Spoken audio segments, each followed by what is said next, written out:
Yes, you know it is standing on guard, and today we're talking about the front page of the Daily Nation. Raila drags KDF into election rigging claim, and we'll show you what that is all about. It's on the front page of the Daily Nation. I have my guests already with me, Professor Noah Midamba, VC, KCA University, and of course Captain Collins Wanderi, is an advocate, security and analyst as well, and Captain Simiyu Werunga, who's the Director General, African Center for Security and Strategic Studies, and Dr. Mumo Nzau, who's the Governance and National Security Strategist. We're still waiting for Dr. Mustafa. Ali's just come in and is a conflict resolution and national security expert. But before we bring him in, let's start with that. And I'll start with you, Prof. What was your immediate reactions when you had the former Prime Minister and NASA presidential flag bearer saying that the KDF are being dragged into these rigging claims? What do you make of that statement?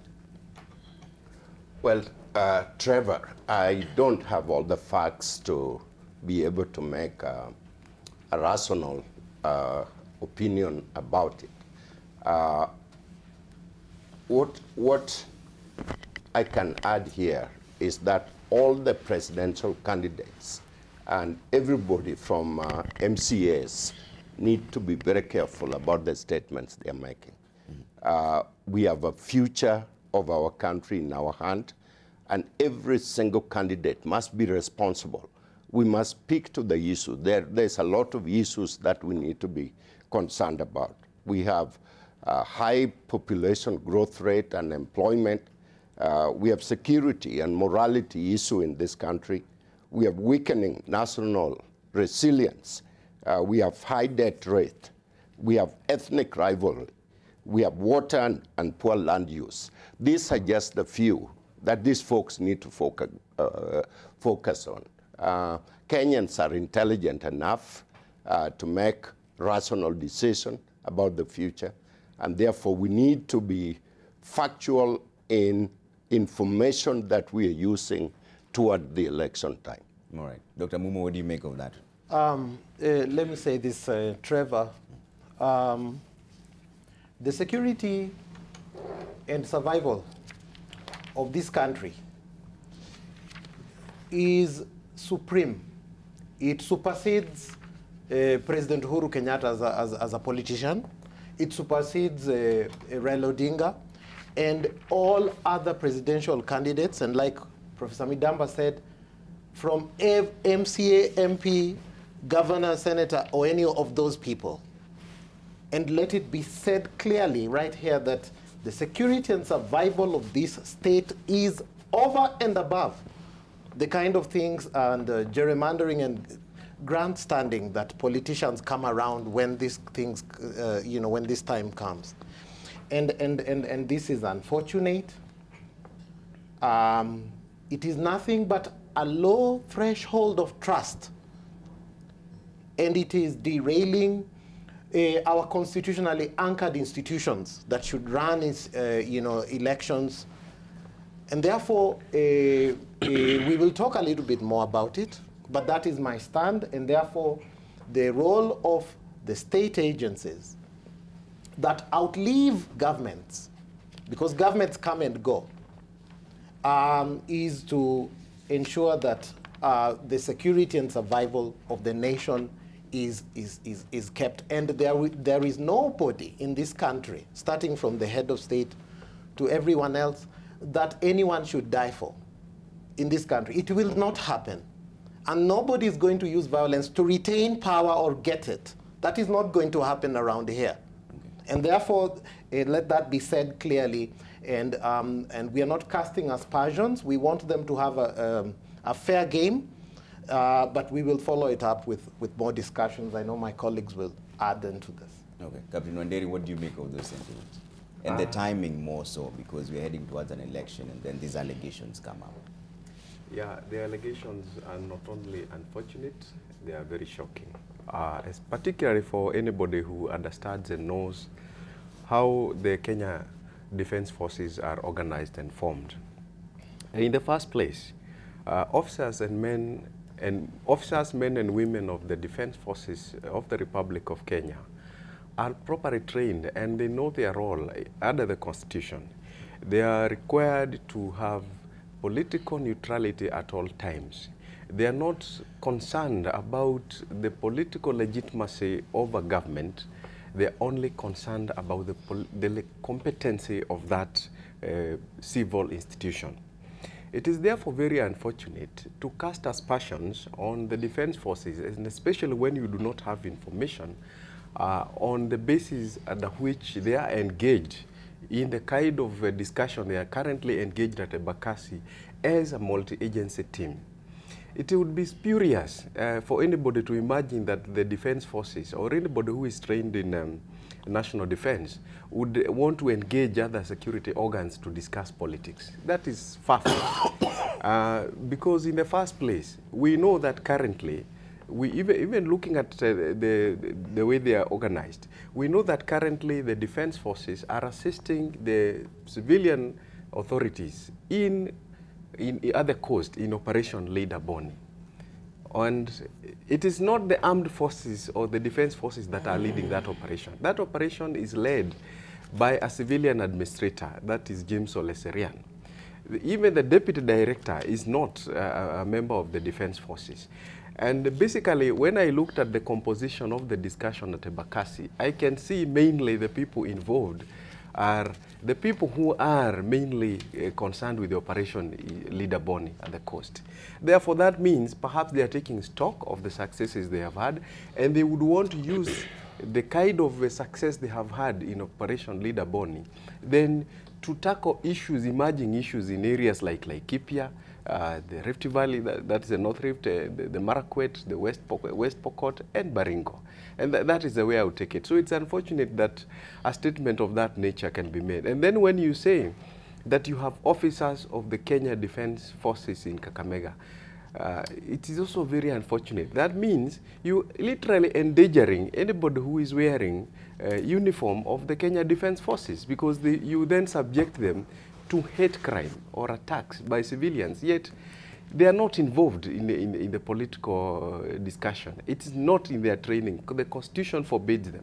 And if I know there is one state organ and institution which I know does not take part and really plays neutral, because I have been there and I know, it is our defense forces. All right, Dr. Mustafa, what do you make of it? Do you think the KDF are being put in a precarious position now and they're being exposed? Thank you, Trevor. I think this is just a continuation of the juvenile politics that is Kenya's. Our political leaders, unfortunately, have very little to say about issues that are affecting Kenyans.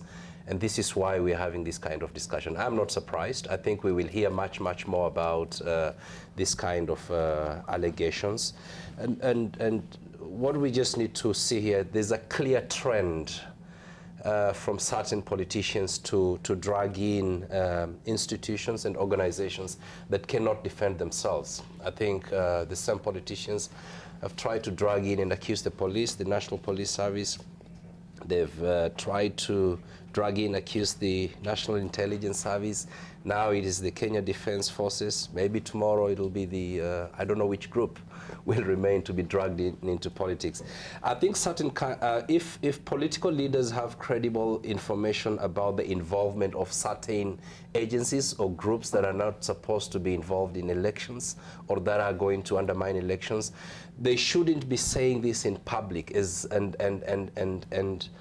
and irresponsibly stating this in a manner that is going to cast aspersions on the security agencies of the country. They should engage the IEBC directly in private talks. Kenyans do not need to hear about this kind of allegations. And as Dr. Mumo Nzau has just said, that this could mean that when Kenyans are seeing members of the KDF in public, they might subject them to even hate. And at this time, when Kenya is at war with Al-Shabaab and other groups, this is uncalled for. And political leaders should be much, much more careful about their utterances in public especially. These are issues that they should raise privately with IEBC and other organs of the state. All right, Captain Simiyu, what do you make of it? And Stephen Kabuoro here on Twitter says, true, Raila Odinga should substantiate his claims by tabling evidence. I think I want to, in this kind of situations, we should be pragmatic. One, we speak as if we think Raila is not a presidential candidate. He knows his role as a presidential candidate. He knows whatever he speaks has an impact on this country, and he knows whatever comes out of his mouth has two things. Either if it is proven, it will cause chaos, or if it is proven, then it will show that this country is going the wrong way. So I think sometimes we need to understand the people we are talking about. Number two, I know our military as an institution can never accept to be involved in this kind of things. So I think the question we should be asking as a nation, if Raila has this information, Honorable Raila has this information, then should he share with us what he has as in the sense that as a nation? Should he share with us what he has, or should he share with the people he thinks he should share with? So I think it's important that even as we speak here, we know that these political leaders know who they are. They know what they mean for this country. I know they have their own ways of looking at issues and getting information. So sometimes when we sit here and we seem to imagine that somebody of the stature of Honorable Raila Odinga does not know what he's talking about, I think we are cheating ourselves. What I'll wish that he does, and if it's true he has an incredible information on this, because whatever Honorable Raila says, it has a serious impact on this country, because we live in this country and we know who we are. He should, as a matter of fact and decency, share with Kenyans to tell us whether he thinks there's a section of the military or some people in the military, but not necessarily, he should not lump the whole institution, because some of us have served in this institution and we still have friends in this institution. You are the one who said it. So therefore, you are the one who said it. We need to be careful, yes, I but we also attributed need to to Dr. ask him to share with the Kenyans if he has any credible evidence on what he's talking about. Okay, and Prof, that is where this becomes even more complicated, because the only evidence that he can table right now is that there have been meetings, and the Interior Cabinet Secretary says those are regular meetings and it's nothing out of the ordinary. So what options does he have then? Because to the common electorate, what they've heard is that KDF is being used, period. Well, Trevor, the most important thing for every single politician and every single person to realize is Kenya are expecting fair and credible election. No more, no less. All the noise, all the shenanigans are going to come and go. But settle down is we will not accept any interference at all with our election. So I leave it upon politicians to produce evidence to show otherwise. Isn't that then again setting the mood for possible contention after the elections? Because they will say that he lost because he had mentioned that there was the ballot tender issue, now there's the KDF issue. Doesn't that then give the electorate an excuse to come out to sort of start violent reactions towards the election? What's new? What's new in all this? There are facts, there are issues that we need to be concerned about. Their lives, there are people who are poor who need food. There is a water problem. There is education issues. There is land use. All these things are the most important issues that Kenyans are concerned about. You know, and if anything else is happening within this election, produce evidence, you know, for Kenya to make judgment. All right, Dr. Nzau, what do you make of it? Yeah, well, I know that, you know, these are electoral season, and we ought to give them a chance, and so on. They have following, and it's not about Jubilee and NASA alone. There are other parties. There are other presidential candidates. They matter. There's the one called Girongo, and there is the other one, the Professor, and the Ikuro, and all this. They are people. They are Kenyans, and they ought to be respected. So I don't know what this kind of thing that no one should say things that should cause violence. That is the law. The law is not on holiday during elections. And that is important for people to know. Let's be cautious. Now, Raila Odinga said that there is, Honorable Odinga said that there is that kind of training. It is true. That training is there. And it is operationally anchored in the context of just electoral preparedness and making sure that you cannot hold an election with anarchy and where there's no order. If you do that, they will have problems. So that is then, and the KDF will to support. Remember when General Kianga, because I know that officer, and he was in front of the Parliamentary Commission on Security, and he said, I fired in the air from the air. He did not fire a single round to hurt the people. Not even one round was fired by KDF. And KDF also cannot shoot a civilian. So what they're doing is to help them in matters of knowing how to face the people and so on, especially where, sometimes violence could erupt and so on, and to enforce order and so on. It has nothing. They are not poll agents at all, because that is the work of the Commission and other constitutionally anchored bodies that are involved. And I was pained because they mentioned the Commandant National Defense College. That is not an officer in the line of command. And the officer who is the spokesman, a highly decorated officer, Colonel Joseph Owoth, has mentioned time and again that these are only regular, and I have had chance to train these officers. I cannot take this. It's not right, and so on. And of course, let's not sound like Captain Simiyu Werunga said. He said, let's know from where these people are coming from. Of course, Raila Odinga was quick to caution that. He's not saying, in fact, he said, I'm not saying that this is expressly it, but I'm only saying, he was only putting caution.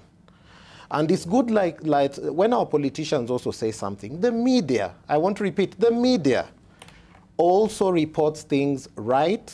The newspaper, the editors and the news editors, let them make sure they prepare news in a right way. Yesterday, who said arrest, for example? Who said arrest?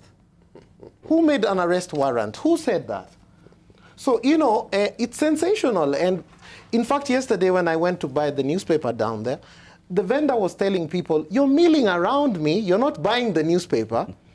And then they went down to that place outside the archives. And there was one man there, I saw a red car with a,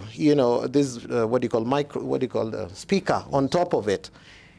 And despite the fact that the former, Prime Minister, and who is the presidential contender, and Jimmy Orengo, they had cleared the air on some of those misconstrued things that were talked about land and so on. Someone was just saying hate speech, total hate speech about a community. And there are things I cannot say here. And it was bad because you don't do that. And politicians should stop this kind of messianic attitude. There's no Messiah around here. We are governed by the Constitution.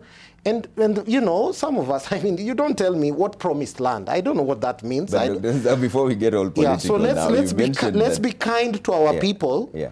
Yeah, I don't go to places like, promised land. Where is that? Okay. So it's very important that we be kind to our people, we be fair to them, and put the nation in a peaceful mood. But Dr. Nzau, you've mentioned that there are actually meetings going on, and the question here is they are not meetings. They are not meetings. They are. The Interior has called it Operation Dumisha to leave. Exactly, and that is. But the timing doesn't that leave them exposed? It's coming at a time when we're just before the election. Look, Trevor, and the KDF doesn't respond to ordinary people, so that also puts them in a very hard position. Indeed, Because indeed. they would not come out and defend themselves. Indeed, and that's why I'm saying that all this, it's called joint operations. They have been there. It's called Boni, Dumisha Usalama, and also all of this, where sometimes it is anchored in law that in times of need, the military may be summoned to help out. And this is just a facility. Do you know that in the same facility in Embakasi, there is an international mining center, demining center for the landmines, and they are helping. You remember just the other week when up to 17 administration police officers were killed, and the KDF have an internationally accredited institution there that brings in multi-agencies, and they are helping with things that are operational and tactical at this point that I don't want to, even delve about, because we are even talking. Sometimes we talk to the enemy from here. So that is one of those joint operational settings. Now, when you say NIS and all this, I just can't know where that comes from. Okay, Captain Wanderi. Yeah, Trevor, I think this is getting interesting with my friend, good friend, Dr. Mumo, getting a bit agitated. But I would ask him not to get agitated. This is very normal for those of us who served in the armed forces. I was on post in the 2002 elections when there was, in fact, a very serious allegation that the then former President Daniel Toroitich Arap Moi would not hand over power to the opposition. And I was on duty continuously, and I remember one of the things that we were required to have is 75 operational and deployment capability in all units of the armed forces. And that was left for us as officers. And our commanders were very clear on the directives. So consequently, there are many people who did not even end up voting from the armed forces then, because you needed to be in a state of readiness. But yes, we may not want to say much of what is going on in Embakasi, but I personally have a fairly good idea of what is going on in Embakasi. And I have said earlier that the defense forces is not staffed by people who do not know what they are doing.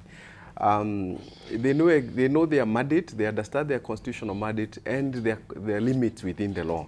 And that is why I have already mentioned that when they are engaged in operations that deal with the civilian authorities, usually they work under the control and direction of people who are civilian administrators, like is happening in Boni. Now, we just had the Cabinet Secretary for Interior saying that they have mapped 20 counties which are about to be violent prone.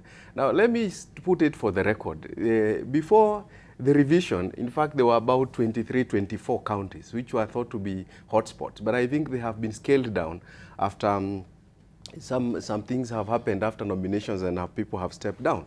But which are these counties? Trevor, these counties, we are talking about mainly the frontier counties. Counties that are with, we are talking about Lamu, Tana River, Garissa, Mandera, we are talking about Wajir, we are talking about Marsabit. These counties are along the frontier. Whose business is it to protect the frontier? Military. It is the constitutional responsibility of the Kenya Defense Forces to protect our frontier borders. It would be a dereliction of duty, a negligence of duty, if you did not prepare properly to ensure that you have proper deployment at the time when we are holding elections. Because the people of Mandera, the people of Marsabit, the people of Garissa, the people of Wajir are Kenyans, and they have a constitutional entitlement to vote peacefully. And the only people who can protect them at the frontiers at that time is Kenya Defense Forces. Okay. So it is a red herring for politicians to assume that that this is the first time it is happening. I have already said in 2002 I was on post. I am aware that we had to prepare just in case you needed to then deploy and protect the people and ensure that they vote peacefully. Okay, Dr. Mustafa. And here is also, of course, Gay Mato on Twitter is saying that Raila is looking for every reason to reject the elections. And also we've had the Deputy President terming his allegations, terming him as a perennial whiner. Are we then losing the plot instead of just addressing the issues that are being brought up? you know, my advice to political leaders is to continue keeping their politics tribal, as they've always done that, until the day Kenyans are going to wake up. They should not drag in Kenya Defense Forces and other serious agencies into politics. And Sir Amos here also on Twitter says that would the panel deny that administration police were used in 2007 elections? It's not strange in Kenya.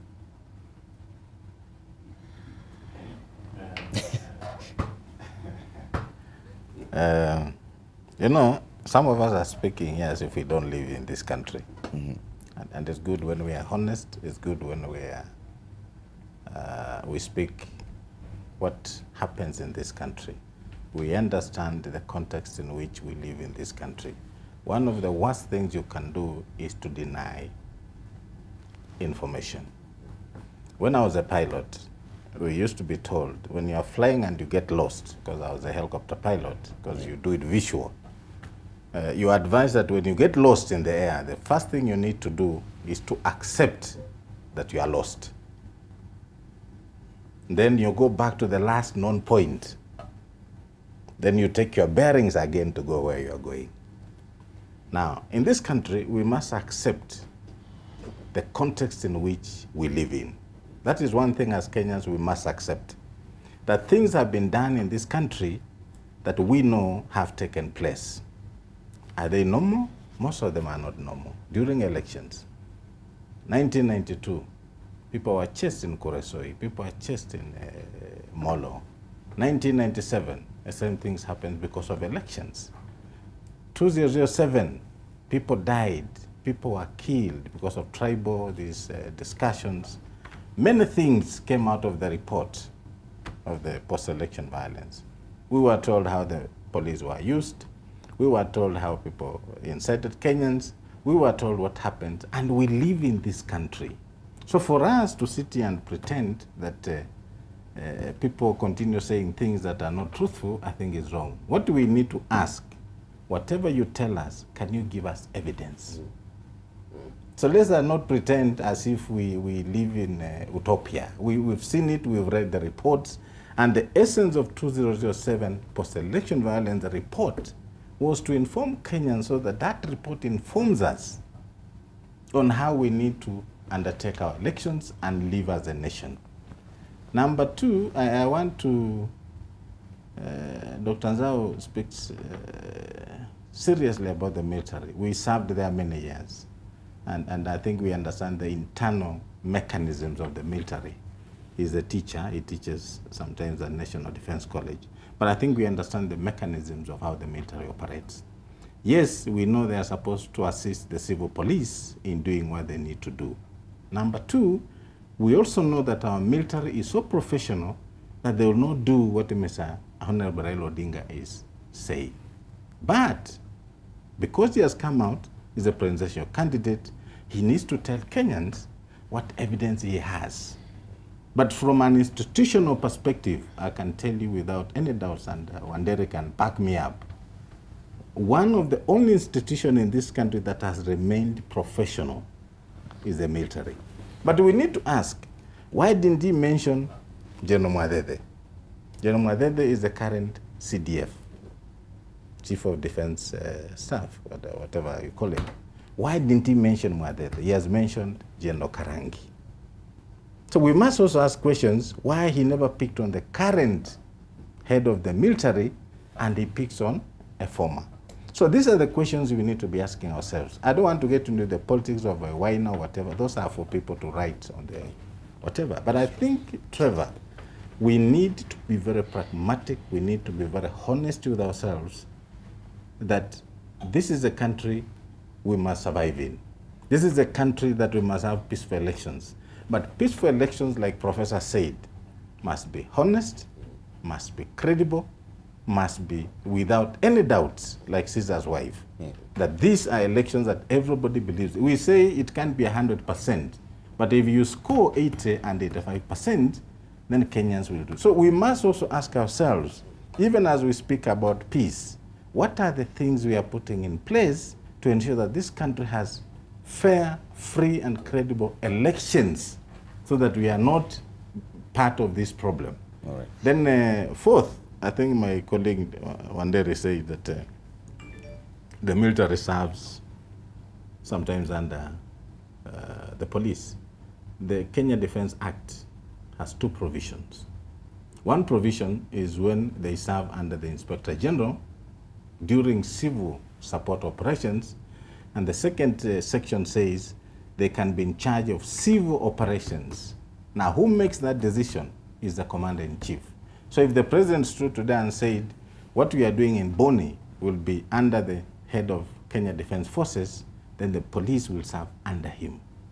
But if the President says that operation will be under the Inspector General, but assisted by the Kenya Defense Forces, then essentially the person in charge will be the Inspector General. So the law is very clear on how the military is deployed within civil support operations. Okay. Captain Yes. Wanderi, you wanted to respond to that. Yeah, And also Amakanji Thomas on Twitter says, let the panelists know that Raila never goes public without facts. It's good that he's mentioned KDF. There's a chance there's something going on. Yeah, I think we need to, I want to reiterate what my colleague Captain Simiyu Werunga has said, that we are talking about an institution that has historically tried to maintain its integrity. And anything you say, particularly when you are a national leader, which disparages their character and which makes them look, which creates a disaffection against them in the eyes of the public, is not welcome. It's not good, because it takes years to train and form a fighting force. It is very important that you respect that. But there is also something very important, and we live in this country and we know, which my colleague has said, that we must look into the context to which politicians speak. And I want to commend the media for letting the politicians speak, because unless they speak and you broadcast what they say, we are unable to know and decipher what their aim is. And you cannot tell the inarticulate premise of a politician unless you let him speak and you broadcast it. Let him deny later. Certain commanders have been mentioned in those statements. I want to be very clear here and say this. If you want to engage people or to move towards what you call the anatomy of hate, there are several things you do. You isolate, dehumanize, and demonize a group of people. So I am very particularly interested, and I want to reiterate what my colleague has said, that why mention specific officers? What is the message that you are driving? And that is something that the politicians who said this statement should be very alive to, that it is subject to interpretation. And a lot of people will then interpret, why mention certain people and leave out others? What is your aim? And this is where the crux of the matter is. It's not about all these things that are being said. And look, I have already said that there were photos of the meeting going on in Ebakasi, and sitting in front, it is public meeting. You could see clearly the Cabinet Secretary for Interior, General Kaiseri. There was the Chief of Defense Forces, the General Mwathethe. There was also the Director of Operation Leader Boni, James Oleserian. They are also commanders from KWS, Administration Police. I don't think you call that group of people to discuss about rigging elections. But during the press conference, Raila also mentioned that there have been other meetings, for example, in the Great Rift. And that is where we need now to interrogate and say, these other people you are selectively picking out, on what basis? Is it one, on the basis of their ethnicity, and therefore they are perceived, the perceived side they support? Is it on the basis of the offices they hold, or what they have done in the past? Well, I mean, it's really sometimes, as a country, we did not let some of these things go away. Okay. And we need to ask these politicians direct questions. Why are you picking on certain people? And if you have evidence that certain meetings have happened, I agree with Captain Werunga. The best you can do for the country is to simply tell us the meetings happened here, and these are the timings and the people who attended. Thank you, Trevor, and thank you, Captain. If you look at page 6, for example, of the newspaper of Nation, you will see that the media sometimes tries just to interrogate it. And here's there were 2 million extra votes cast in 2013 elections. And just from the investigative outlook of them, they say unproven. Yeah, the media just says unproven. And therefore, but you see, like Captain Werunga said, whatever you say, you have to know the impact that it has on the people. Now, about meetings in Great Rift Valley and so on, this Friday, for example, institutions that are involved in overseeing the elections, we have been invited to one of those lodges, about a group of 40, 50 people, to advise by the what do you call NCIC, IEBC, and all stakeholders, civil society, the likes of Bishop Korir and the imams and all this. They are going to be there to give views and how to go. So the institutions are engaging. And those are some of the places. Again, what you find is that some of those institutions, like now, as the financial year is ending, you find situations where, for example, the people in charge of administration, they say, we cannot take this money back to our funders or even to Treasury. Next time we shall be denied. We have a little here. Take it for, they do a lot of team building. Organizations go do team building around this time.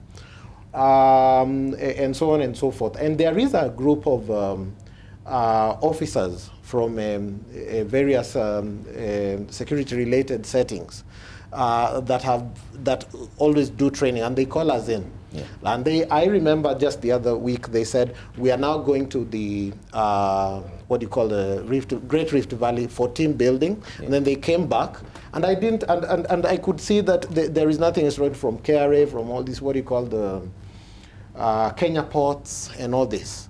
And the organizations, most of those hotels at this time, politicians also are booking them for meetings, and you see that every other weekend. So I don't think there is anything sinister around it, and there is no need. I don't know why it was tied into this KDF thing. Okay.